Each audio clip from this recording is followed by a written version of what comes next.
Can't really see me. Can you? There we go. And I can change it so that you focus on that.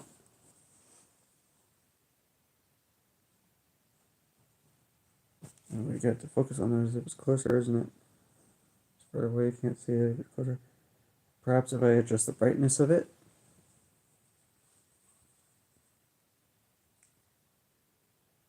Here's the brightness, so that's not as bright, so it won't.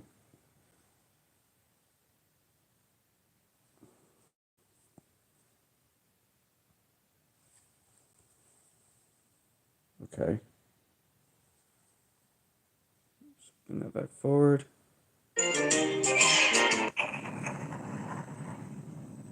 Hey, so I am joined on the couch today for a very special episode of Food Theory by Ollie. That's me.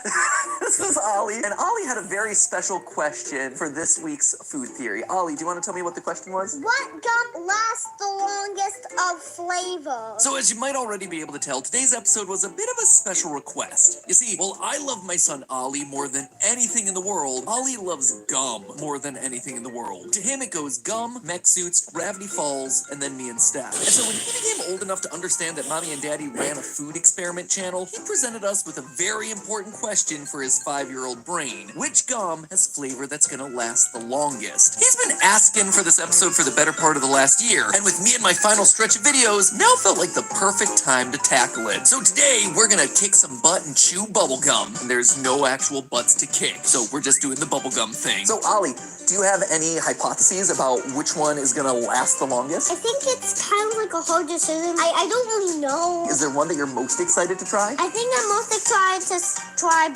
bazooka. I'm sorry that you're gonna be disappointed by that one. Turns out he was not. What? As for the rest of us, Really? yeah, it wasn't our favorite. Oh my god.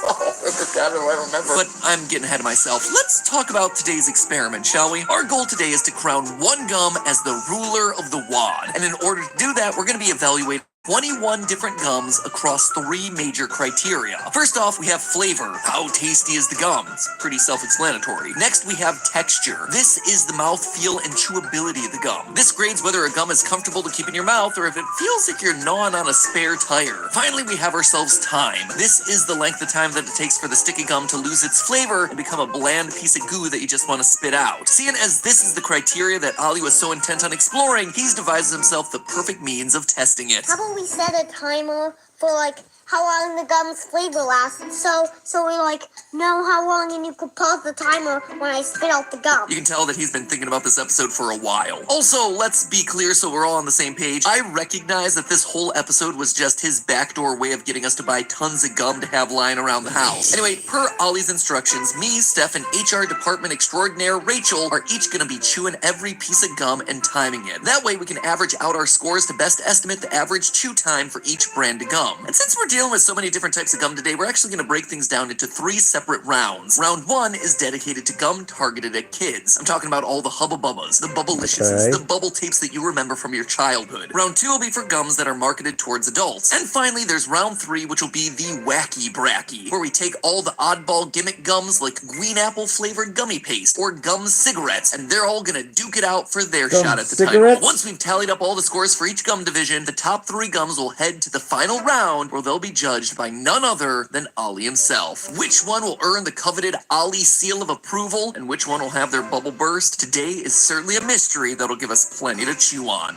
Round number 1, kid flavors. Our 7 contestants for round 1 represent the gold standard for childhood chewing, ranging from double bubble gumballs to bog standard Bubblicious to the tooth-breaking bazooka and the iconic bubble tape. A staple of childhood. That being said, though, don't you dare be one of those people that I see circulating online who, like, pop it out of the bubble tape dispenser and, like, bite into it. What?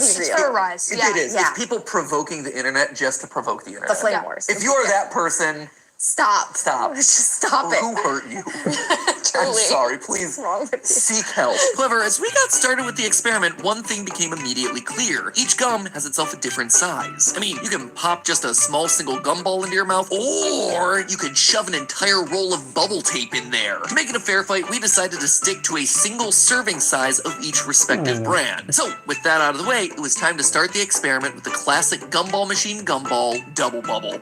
Wow, this is hard. There's already so much saliva. Right? Man, Wet. Double bubble is hard. I should stop. It is. It's so wet orange. Oh no.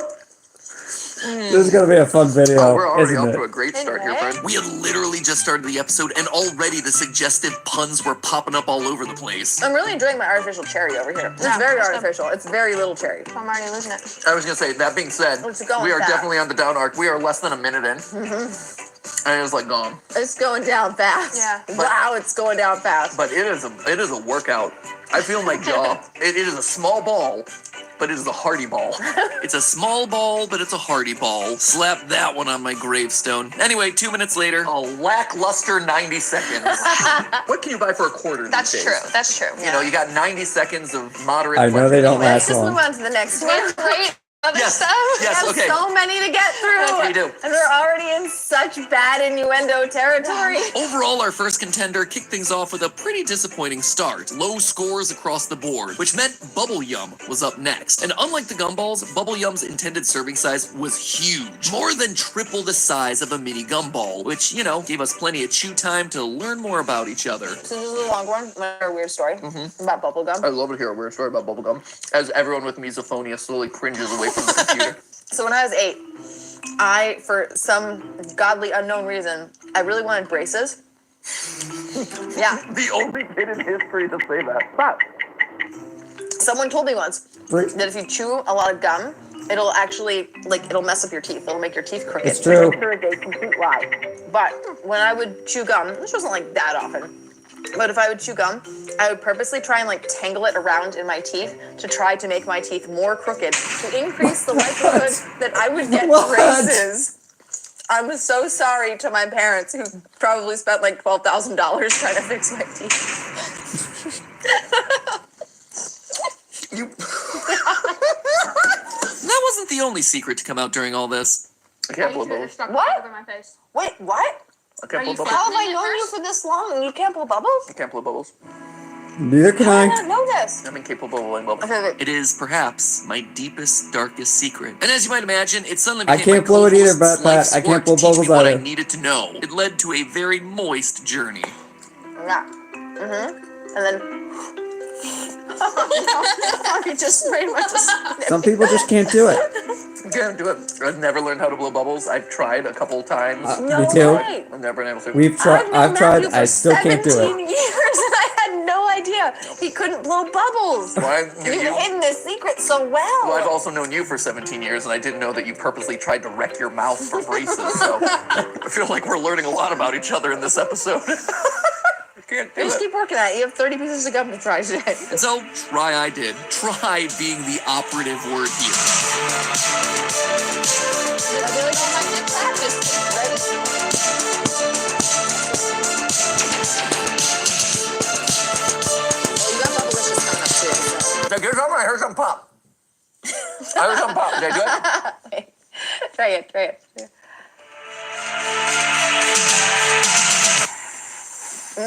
Something in the technique just escapes me. Honestly, blowing bubbles might just be the single hardest thing that I've ever had to do for this channel. And that's saying a lot coming from a guy who's eaten a Christmas tree and suffered through intensely spicy hot sauces. How are you extracting your tongue from the bubble gum?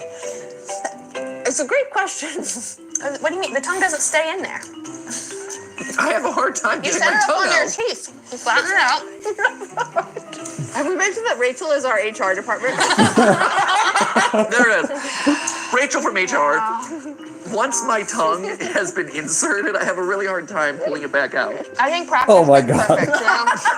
Adult joke. Adult joke. This was the point where it dawned on us that this was going to be a long shoot. So to move things along, let me give you the abridged taste test. Bubble Yum ended up scoring 8s across the board in flavor and an average slightly higher in texture thanks to its pillowy chew, allowing it to set the bar for high quality, long lasting gums. Bubblicious Watermelon was fairly solid across the board, but where it really shined was with the bubbles. It got consistently large bubbles from both Rachel and Steph, and it even gave me my first bubble experience. Hey! Oh, come on.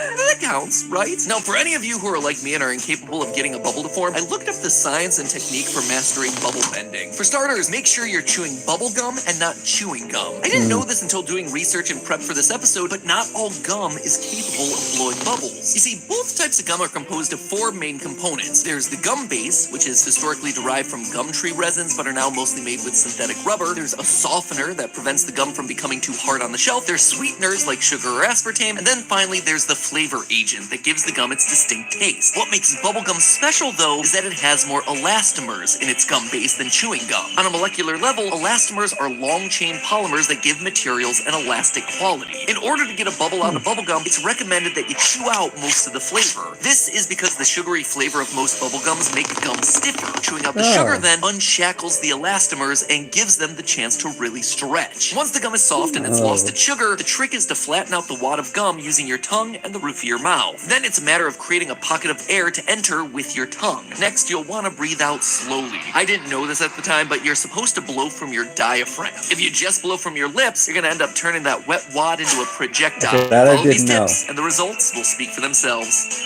Yeah, MattPat, I think that's the technique that you didn't know and that I didn't know. that was the best one. I'm so proud of That's great. By the way, that Okay. mediocre but new personal record bubble is the next gum that we tested, the Hubba Bubba Matt beat Max. me to beat the Score-wise, this bubble. gum ended up being Blowing a very bubble. similar in taste and texture with the Bubblicious. But disappointingly, while it looks like it has a gummy gusher on the packaging, the reality is that the center filling is just darker dyed gum. The interesting thing, though, is that this gum led us to a surprising discovery. Despite producing the largest bubble of the experiment, this achievement came at a price: the flavor staying power. We found that with all their bubble blowing, Rachel and Steph's flavors were fading faster than my gum that I was chewing away on. So what's the deal? Well, from what we found out, it has less to do with the act of blowing bubbles and more to do with the saliva itself. The vigorous chew that you need to stretch the elastomers in the gum naturally circulates more saliva throughout your mouth. And as we mentioned in our toothbrush episode over on Style Theory, genetically, everyone has slightly different levels of saliva. The composition of our spit is influenced by genetics, diet, our stress levels, even the time of day. Rachel, for instance, consistently was the first to spit out the majority of the gums throughout this experiment, That likely has a very meaning that dry her mouth. saliva was just better equipped for breaking down the chemical bonds that were embedded in the gum. Either that, or she had work to do and was in a hurry to get through the 5 hours of shooting that we wound up doing. Speaking of how long we were sitting there, by the way, by the end of the third gum, our jaws were exhausted. That's why Steph decided to bust out the big guns.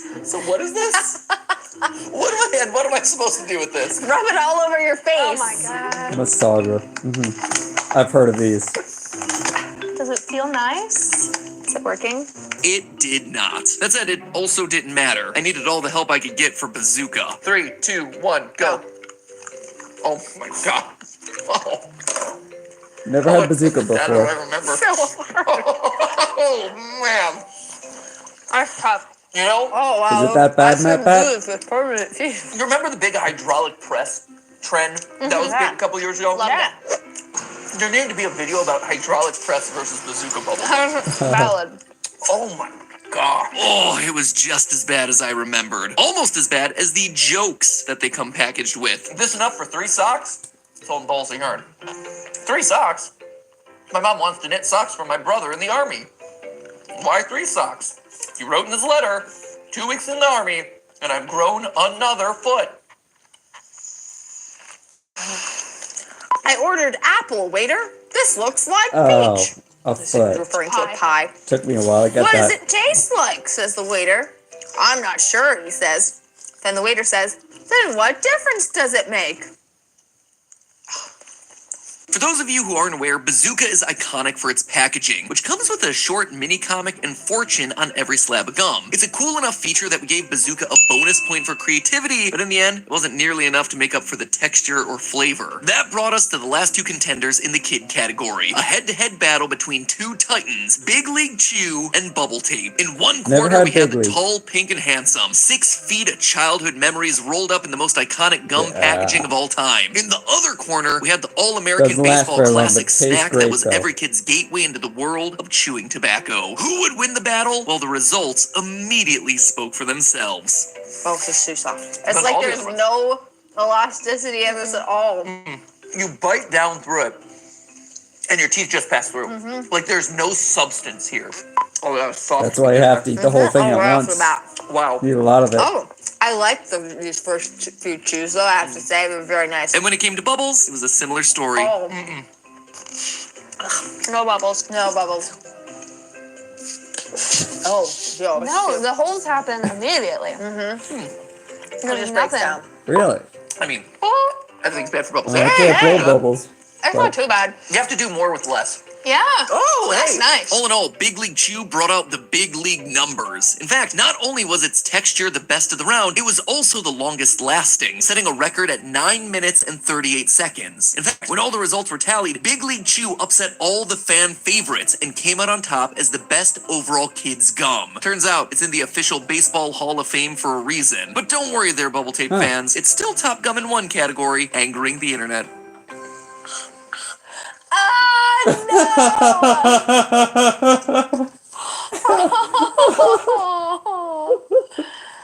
It didn't That's what you gotta do. You gotta do that. Did.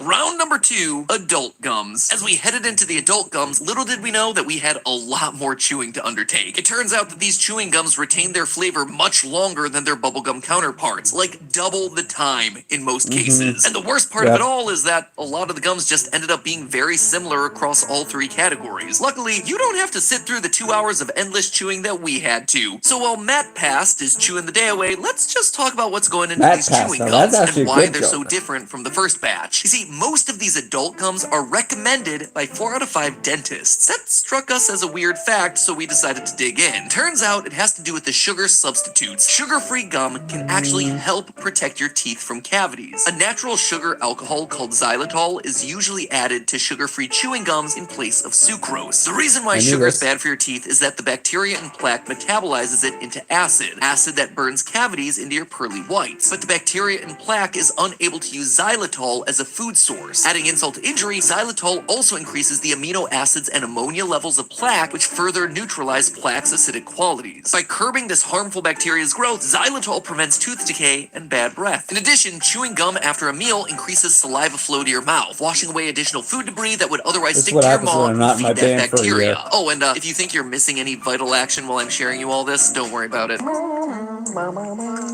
doing the same thing. They're doing the same thing.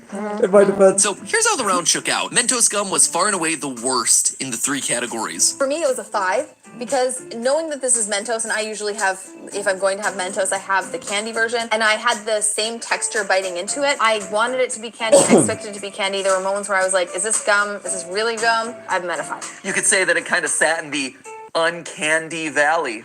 Oh!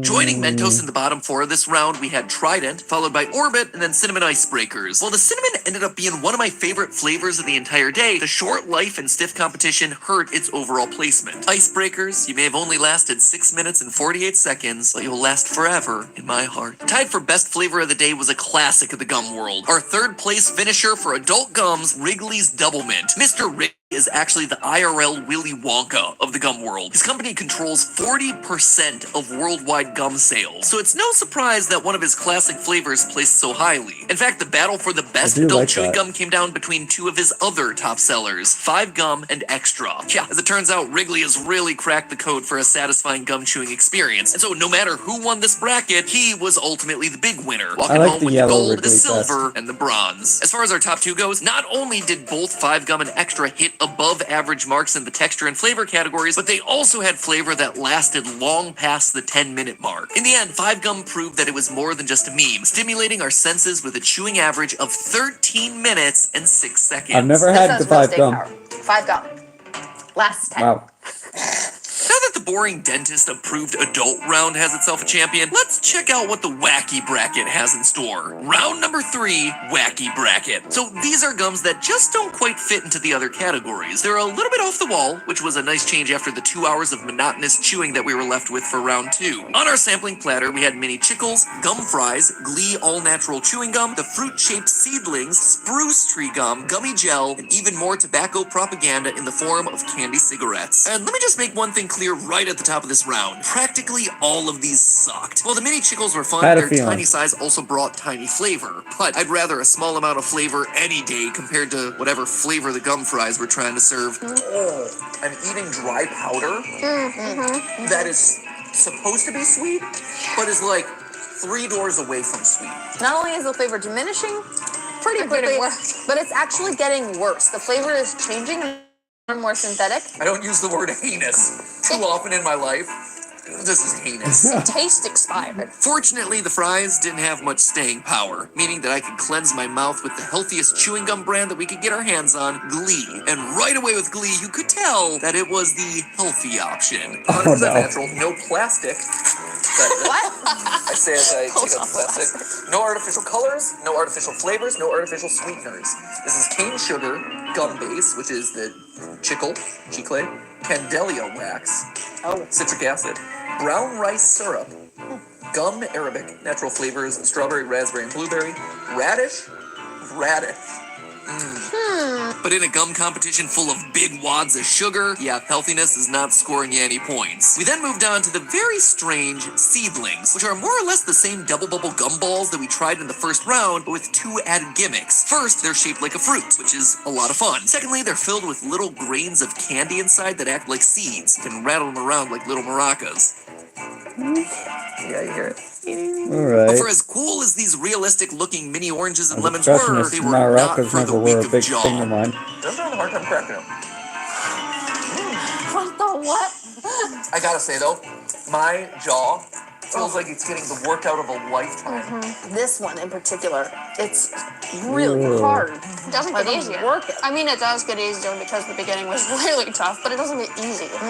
Despite technically earning the longest chew of the round, their texture was so rough and grainy that it tanked any chance of winning. Which brings us to the next one, which kind of needs an explanation. You see, this one comes to us thanks to the Christmas tree episode from a couple weeks ago. We had a late shipment of Really? spruce gum that we were originally going to be using for that episode, but it arrived late, so we figured we could use it here. And if you've learned anything during my attempts to get my family and employees to consume an entire spruce tree, spruce flavoring is really strong. Since we've had this gum kicking around the office for a while, Rachel actually knew what we were getting ourselves into. I'm excited to see y'all's reaction to the texture specifically. Okay, the texture. Yes. When you tell me spruce gum, I'm surprised that it's not the flavor of it that's. I mean, they're all surprising. In terms of timing, I don't think we're gonna make it to the end, Okay. to be fair. Really? So Okay. I think probably try to do this as long as you possibly can.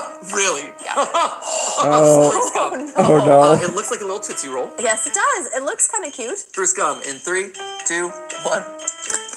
Oh, Why is it so crunchy? it's not gum. Ew. Ew. Oh no. Oh no. It's so dry. What is this? It has a very Why? strong texture. It like breaks apart in your mouth when you get it. It's just as bad as But then eating it a gets tree. softer. And it's almost like, Oh yeah. You have to congeal Just it. because you can doesn't mean you should, guys. Oh.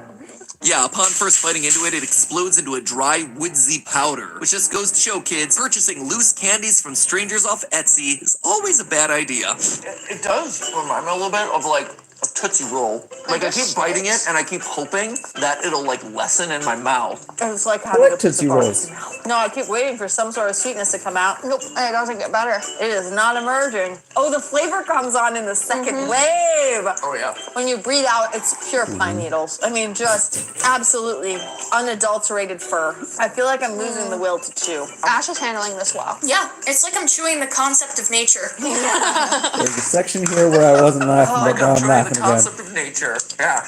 2024. Now, this is me totally not making an excuse to spit out this pine sol flavored Tootsie Roll, but I actually think the flavor does go away. It's just that the spruce lingers on in your mouth for a long time afterward. So with that reasoning, we decided to call our homemade spruce tree gum totally flavorless at $3.51. Our penultimate gum of the experiment was Victory branded gum cigarettes. And let me tell you, the packaging on these bad boys is shockingly realistic. I didn't realize that they were like this. What the heck?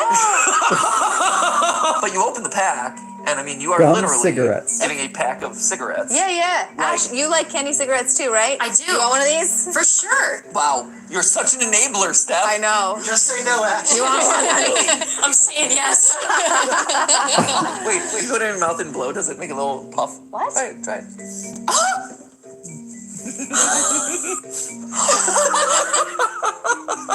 Is it supposed to do that? Did you know it would do that? I vaguely remember it from Are my you kidding? childhood. Yeah. Never Yeah, had you only this get one like either. one out of it. No way. Had a lot of the kid one, a lot of the adult ones, This never is any of these. nuts. This is propaganda.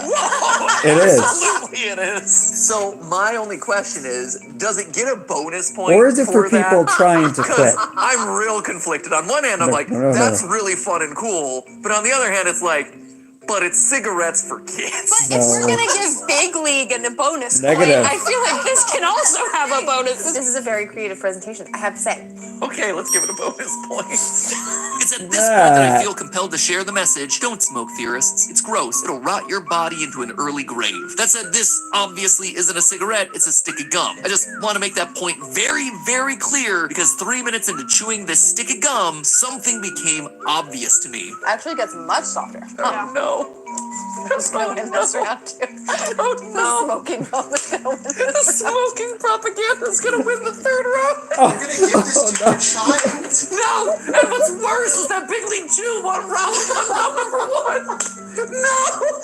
We're in the darkest timeline. Like Big League Chew, these candy cigarettes scored remarkably high. The flavor was good, it lasted a while, the texture was nice, especially when you compare it to the lineup of stinkers that we had throughout round 3. But there was still one contender left, a glimmer of hope that this love letter episode dedicated to my son didn't have to hard pivot into a strange promotion for tobacco-related gum products. And that hope was gummy green apple paste. Could this toothpastey gel-based I gum heard- keep me from I've being heard of this. scientifically into giving my son a gateway gum? it was weird, it's bad. No, it could not. I thought the pine was the worst texture. It's not, it's this. Is this gum? Oh, I hate this. Yeah, there was no hope. This was truly the I've darkest cried. timeline. I've With cried. 3 rounds complete, the results were in. The top contenders were 5 Gum, Big League Chew, and Candy Cigarettes. So, not wanting to skew the results, but also not wanting to feed our son a bunch of child-friendly propaganda, we decided to rebrand things a little bit. Ollie would be tasting the creatively named 5 Gum, Shredded Gum, and Stick Gum. Let's just hope that he never asks us to pick up more at the store. Final round, Ollie's choice. After 5 hours of patiently waiting for mom and dad to finally allow him to test the mountain of gum that he'd been eyeing, my There you boy go, was off Ollie. to the Your races. first Can I video. start chewing? Oh, yeah. Start chewing. Start with whichever Ready, one you go. want. First That one was where kinda you're the hard, decider. Stop watch. We Oh, you got want me it. to We time got it it. for Oh yeah, I can time it for you, bud. absolutely. There you go. And are you going to go until it loses its flavor? Mm-hmm. Whoa. Oh man. I'm usually just focused on the gum. Just focused on the gum. He's focused on the gum. As he should be. Single-minded. I appreciate your resolve. Focused on the gum. To me, this is kind of a short-lasting gum. Yep. I think the flavor's all done. Okay. The flavor's all done. Then let's spit it Right, out. you spit it right into the trash can. That was 128. Okay, ready? Yeah, just Oh. There we go. All right. start the clock. Which one This was the really first? tastes like hubba bubble bubble tape. Yep. So you discovered that. Well done, bud. Okay, it kind of lost its flavor. all done? Okay. No way. Okay, so that was at 1 minute and 22 seconds. Now this one is a very minty one. Okay.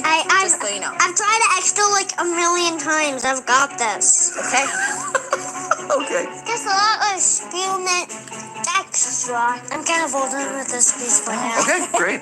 That is a minute 30. All right. I also threw in a slab of the gum that he'd been requesting forever, Bazooka. Bazooka, bazooka. Just as a warning, this one starts off very hard. Very hard. It will get softer, but it starts off very I hard. don't care, guys.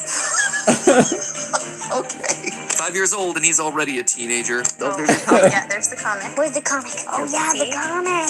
So it says, More Ollie in the "Mortimer, why are videos, you Matt. late? You said we should obey the traffic signs." Every now and That's again. right. Well, I obeyed it. It says, "School, slow down." Because, so he's like, I Any obeyed video it. I you slowed come down into before I once you're got to school." retired, he has to come to. So there it is. Lol.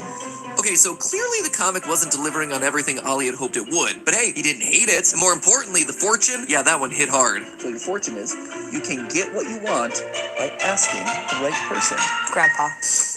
Or if you want an episode dedicated to gum, Mommy and Daddy. Yeah, exactly. I think this fortune has already proven true. But what would be his overall winner? Well, defying all odds, it actually was the bazooka. He chewed it the longest, he loved the comic, even if he didn't quite understand it, and for the next 3 days, he chose that as his dessert of the day, over all other gums, candies, cookies, and ice cream that we could offer him. I don't know what was more Your intro is shocking, the right. fact that he liked it so much, or the fact that he still has teeth after chewing those bricks for 3 days straight. That said, when it came to our actual results and the 3 finalists that we had for this episode, what did Ollie say? Of the 3 gums, Just those 3. the stick gum, the shreddy gum, and the spearmint gum.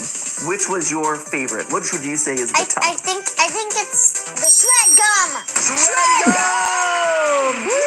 Oh no. And there you have it, friends. Of all the gum in the world, Ollie gives the coveted seal of approval to shred gum, aka Big League Chew. Who knew that family-friendly Oh, chaw okay. would be so good? I guess I'm gonna have to lock this video away from Ollie until he turns 18. Anyway, with my parental promise now fulfilled, there was one thing left to do. Give Ollie his first ever sign-off. That's just a theory. A food theory.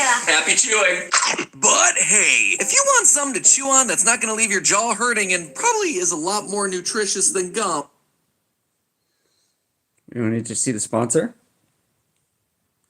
Okay, that theory had me laughing a lot. I gotta say. I was laughing a lot on that theory. Nice to see Ollie for the first time, like, in a big role in the theory. It sucks that he's not gonna be able to find out what his favorite gum is actually called until 18. But I guess that gum is in the Hall of Fame for baseball for a reason. Granted, he did still like it just proves to me, to give my thought, it proves to me that it is personal taste. It is very much personal taste because honestly, who knows if you had given him all of the gum, that would have been a lot of gum for a kid. But if you had given him all the gum, MattPat, who knows, he might have actually liked something else more. But the one that he wanted to try, maybe, I will say this, maybe it's because he wanted to try it for so long. But the fact that he kept chewing it for days and days, me personally, I'm actually a huge Hubba Bubba fan. I know it doesn't last long, but I will use it all at once. I don't mean I'll chew the whole thing at once. That's too big. I mean, like, it's supposed to be, what is it, 6 feet of bubble gum? How long it is? Because I know they have like a longer one too. But I will actually usually consume a Hubba Bub and a couple of I'm not a huge adult gum fan. I will say Wrigley's. Wrigley's has this yellow banana flavor. I think it's banana flavor that I absolutely love. Fairly long lasting. If I had to pick a favorite gum, Hubba Bubba. I gotta say Hubba Bubba. I don't do the whole thing in your mouth, but I mind as well because I just take off a lot of it, like a lot of it, and stick it in my mouth. So if it is 6 feet, as I thought it might have been, I'm sticking 1 foot in my mouth every point. Yeah, because it's thin. It's thin, so I'm sticking a foot of bubble. If it is 6 feet, I'm sticking a foot of bubble gum each time. Makes it last a little longer. Flavor-wise, I would say it's that. Bubble-wise, I don't blow. Long-lasting wise, yeah, I would definitely go for a Wrigley. Or I've never had 5 gum though. This makes me actually want to try 5 gum. Congratulations, Matt. All in all, talking about the video, this was you saw how much I laughed. Video was absolutely hilarious. which is a good thing because I did not like. If you saw my reaction for his video game video, I did not agree at all but maybe that's because I'm from 30 years ago where I was spoiled enough to grow up with a Genesis controller and then the N64 controller. So I grew up with those and the PlayStation. So maybe I'm biased on that. But here I can say definitely that Hubba Bubba is my favorite, but I completely agree. This does make me want to go out and try 5 gum now. The fact that it's the longest lasted. And it just proves that Ollie's favorite was not one of the final 3, that it is very much personal taste, which is actually something he didn't bring up in the video, shockingly. But I'm gonna go ahead and post this. Sorry to the person that just joined. I'm gonna go ahead and post this so you can go back and watch the whole thing with the actual video. I think we move on to the film theory next. No style theory this week, apparently, unless it's late. I'll keep an eye out for it, but I'm gonna do the. In fact, you know what? Screw it. Let's just get it over with. I don't wanna mess this up. Because I finally found something that works. Is it too far? But no, there it is. So film theory now. This is our film theory. I'll create a chapter at where the film theory starts, which is 35 minutes. So here we go. Film theory: the death of salad fingers. Salad, kind of food related. Not really. Dear Lady Etheridge, I formally invite your attendance. A new theory, Mr. Fingers. It's been so long, but we have a new theory. I must ask that you hush. Pipe down, sunshine. Theorize faster. Yes.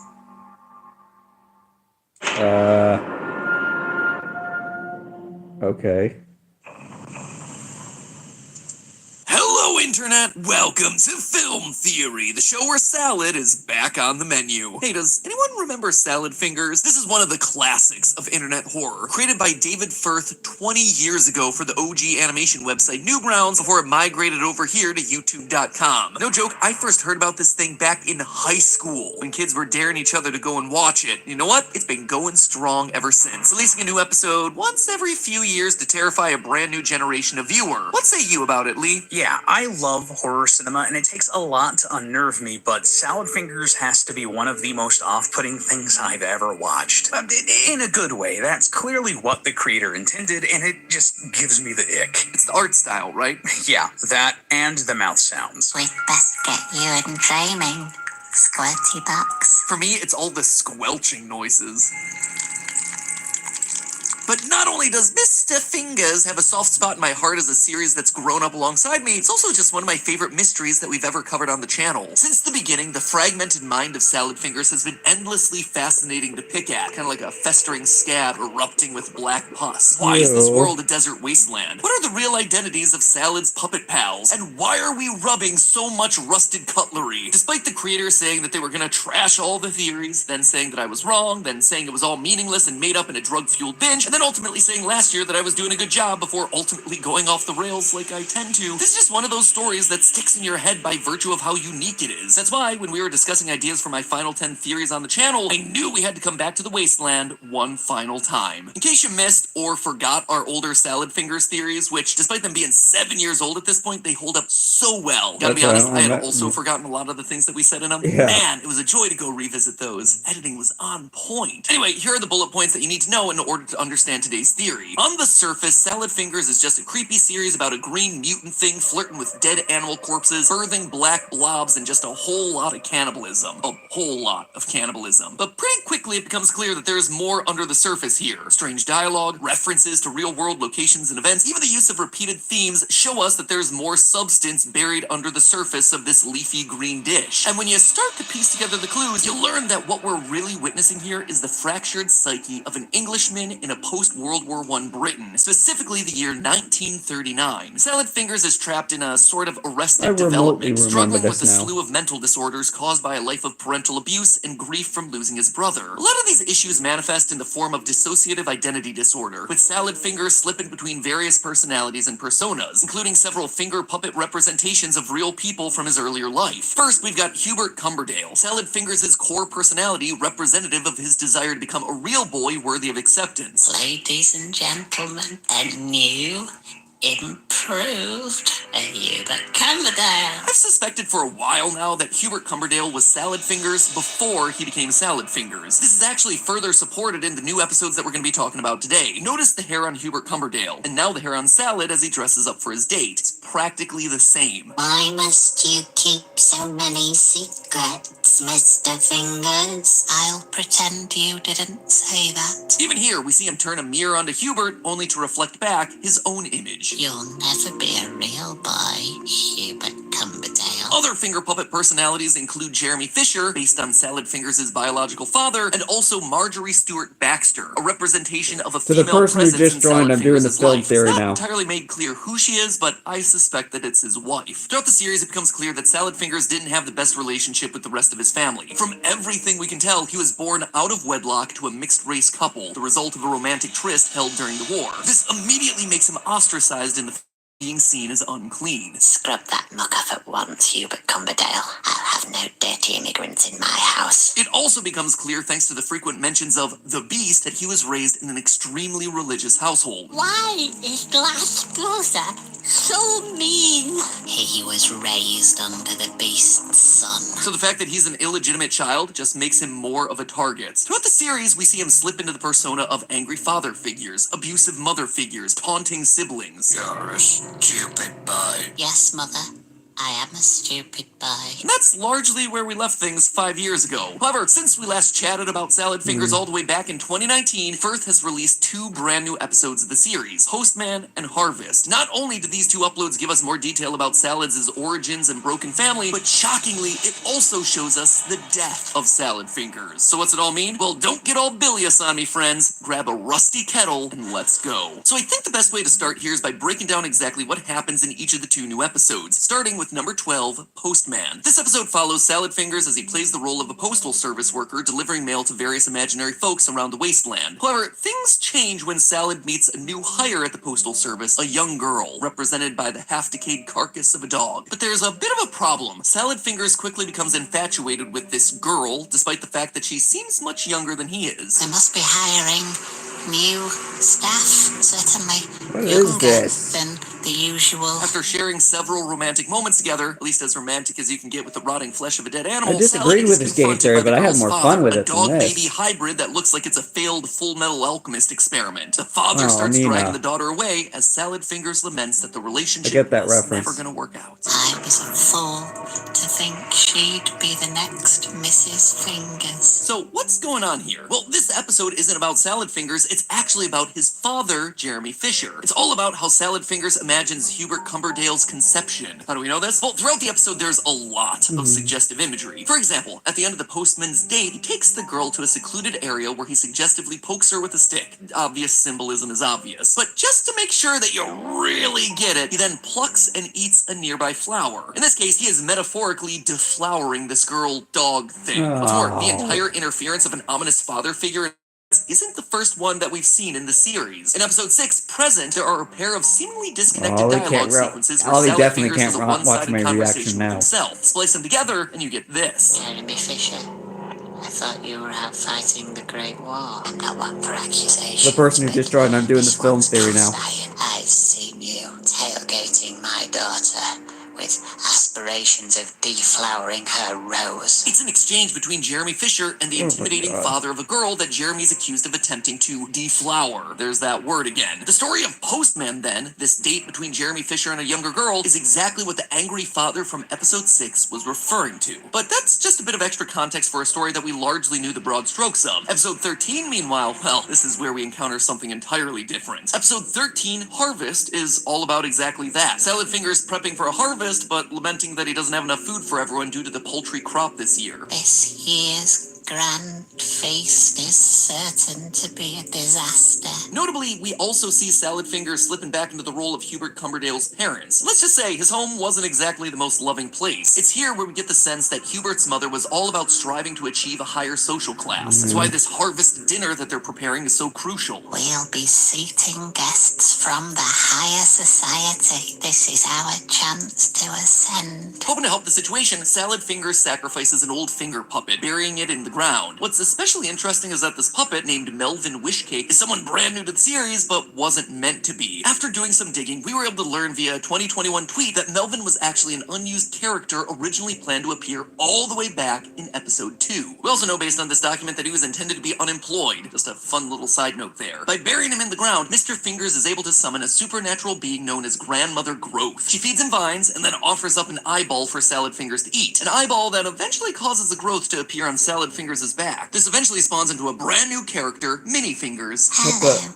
Mr. Fingers. What is all this? Hello, miniature Mr. Fingers. Salad Fingers quickly takes guess this I new know I don't offshoot right- known as I guess I know Boy why I Fingers don't under his remember wing, much of teaching him this. about the area they live in and training him to do various menial tasks that they prepare for the grand feast. However, as Salad Fingers is speaking to his finger puppets and encouraging them to embrace Boy Fingers as part of the family, Boy Fingers sneaks up behind him and hits him in the head with a large rock. When Salad Fingers regains consciousness, he realizes that Boy Fingers is turning him into a stew. Before he dies, Salad tries to pass on some last bits of knowledge to Boy Fingers, but is largely dismissed. It's all taken care of. I do most apologize. It's all in your hands now. And with Salad Fingers truly cooked, Boy Fingers serves him up for the greatest of feasts, only for no one to arrive. So he just begins to eat Salad Fingers himself. Now this is a weird episode, which, you know, is saying a This is a lot weird considering show. the series that we're talking about here. But for as esoteric and disconnected as Harvest first appears, it's actually continuing a recurring theme that's been happening throughout most other episodes, parenthood. As we've pointed out in previous theories, a lot of Salad Fingers' narrative grapples with what it means to have children, and practically every time, Salad Fingers is afraid of that responsibility and ultimately runs away. He leaves the embryo-shaped Stitch Head broken-hearted in episode 4. He decides to give his daughter Yvonne away in episode 9, after also walking away from the infant-like Mr. Branches earlier that same episode. But here, we get something different. This time, Salad Fingers stays. When Boy Fingers emerges from his back, Salad doesn't run away or abandon him. Instead, he does his best to raise him, which, while a noble gesture, is also the thing that eventually gets him killed. But before we continue unraveling the mystery of Salad Fingers, let's talk about another terrifying topic, cybersecurity, and how you can keep yourself safe online. Don't let